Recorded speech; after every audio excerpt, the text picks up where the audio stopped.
Watch closely what happens when power is challenged, not when it's praised, not when it's winning, but when it's asked to explain itself. When Donald Trump Weiss was pressed about a racist video posted on his social media, one attacking the Obamas, what followed wasn't clarity, it was noise. When do you expect us to hear? A lot's taken place in the last couple of hours. A lot of things have happened with regard to that horrible situation in the last couple of hours. Mr. President, at the very least, do you condemn the racist parts of the video? Of course I do. Yeah. The Dow and S&P have done really well under you, Mr. President. Who? The Dow and S&P have done very well under you.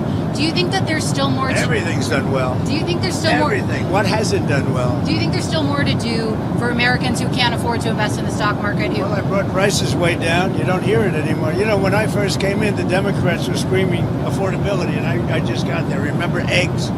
Because eggs were up 4 times higher than they ever were. And that was, I think my first press conference was about 3 days in, and they were screaming about eggs. I said, I didn't do it, they did it. We got the eggs down, we got the groceries down, we got it all down. It's really going good. Now we have interest rates. We have a great new Fed person coming in, hopefully soon. Interest rates are trending downward, even without that. And it's been amazing. I mean, we have potentially the greatest economy in history. If you look at what's happened, $18 trillion. We have $18 trillion coming in. No other country's gotten anywhere near that. No other country. China, nobody. And I think we have potentially the greatest. And you're going to see that when these factories that are being up. We have car plants, AI plants, many plants, and thousands of businesses right now are being built. When they start opening up in a year from now, less than a year from now, it's going to be something that I don't think we've ever witnessed before in this country. Nobody's ever seen investment like this. We have never seen anything like it. So it's very exciting. But when you add that to the best crime numbers we've ever had, when you add that to so many other things, the wall, as an example, we had a border that was out of control. 25 million people came in during 4 years of Biden. We have nobody coming in. They come in, but they come in legally. They have to come in legally. Our country's doing really well. President, you're suing the federal government about your taxes. Yeah. And I'm wondering, is it fair to ask the American people to pay for that? Well, anything I win, I'm going to give 100% to charity. But that still takes it from the American people. No, because they give money to charity anyway. They give away $40 billion a year to charity, our government. You know, our government gives away $40 billion plus a year to charity. So anything I win from that, but when they go and release your tax returns, which is totally illegal, people go to jail for that, and they've already found a person that did it, and as you know, they got in big trouble. And based upon that and other things, we did sue, and anything I win, I'm giving 100% to charity. Really good, very, very good and respected charities. Do you decide if you win?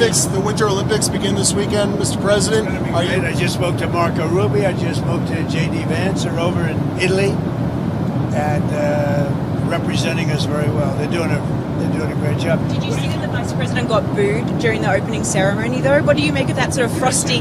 The Vice President got booed during the opening ceremony. What do you make of that frosty? No, I didn't see that. Is that true? Is that right? Yeah. It's surprising because people like him. Well, I mean, he is in a foreign country, in all fairness, but he doesn't get booed in this country. Is there a particular sport you're interested in seeing? In the Super Bowl, who are you going for? What, the game? The Super Bowl, yeah. I can't say that. But they are really 2 good teams. They're very interesting because you had one quarterback who looks like he wasn't going to make it, and he made it. And then you have another one who's young, and they probably wish they played him last year, right? He's done great. But you have 2 great teams. And Bob Kraft is a fabulous owner, a friend of mine. New England's amazing that they're there. Who would think? It's like a second, you can't say dynasty yet. They had a dynasty. You have to win a lot of games before you create another one. But I think it's going to be a great game. There's a lot of interesting storylines. It's going to be very interesting. What's your message to the many Americans who were offended by the video? What do you want to tell those Americans? I didn't know about it, so I mean, it went up. I really have no message. All I know is, here's my message, and our country has never been in a position like this. We were a laughing stock all over the world, and now we're a country that's respected more than we've ever been respected before.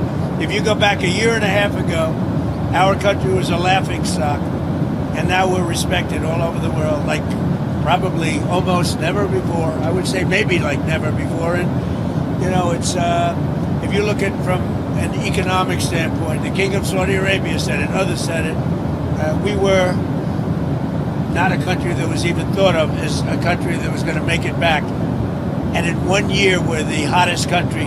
We are right now the hottest country anywhere in the world. So that's my message. From the very first answer, Trump refused to stay in the frame of the question. Instead of addressing the post, he launched into a sweeping monologue about international negotiations, economic milestones, crime statistics, and border enforcement. This is a known tactic. Overwhelm the moment until the original issue feels small. But racism doesn't become smaller because you talk louder. Trump claimed he didn't see the offensive content. He said he reviewed only the opening of the post. A staffer reposted it. The moment it was discovered, it was taken down. On paper, that sounds procedural. In practice, it raises serious questions. Trump positions himself as the ultimate authority, someone who knows everything happening under his administration. He mocks other leaders for not knowing what happens in their name. Yet here, suddenly, not knowing becomes the defense. That contradiction exposes the real hierarchy. Control is claimed when it looks strong and abandoned when it looks ugly. When reporters asked for an apology, Trump said no and doubled down. He reframed the controversy as an overreaction. He dismissed the imagery as parody. He suggested the outrage wasn't genuine. Then he attacked the messenger. By targeting the press, Trump redirected attention away from the post itself. He cast the controversy as media hostility rather than a leadership failure. And then he did something even more calculated. He turned the moment into a loyalty test. He spoke about his base being stronger than ever. He recited achievements. He portrayed criticism as an attack on his supporters, not his conduct. That's how accountability dies, when criticism is rebranded as betrayal. When asked whether the post could hurt Republicans with black voters, Trump leaned into self-praise. He declared himself the least racist president. He cited policy wins as proof. But progress doesn't cancel prejudice. And past achievements don't excuse present harm. Only near the end, after sustained pressure, did Trump finally condemn the racist elements of the video, briefly, reluctantly, and without reflection. Then he moved on. And that's the point. This wasn't about whether the post was intentional. It was about whether leadership requires pause, humility, and responsibility. In this moment, speed mattered more than sincerity. Control mattered more than correction. And when leaders respond this way, it sets the tone for everyone beneath them. This wasn't just a press conference. It was a case study in how power avoids accountability.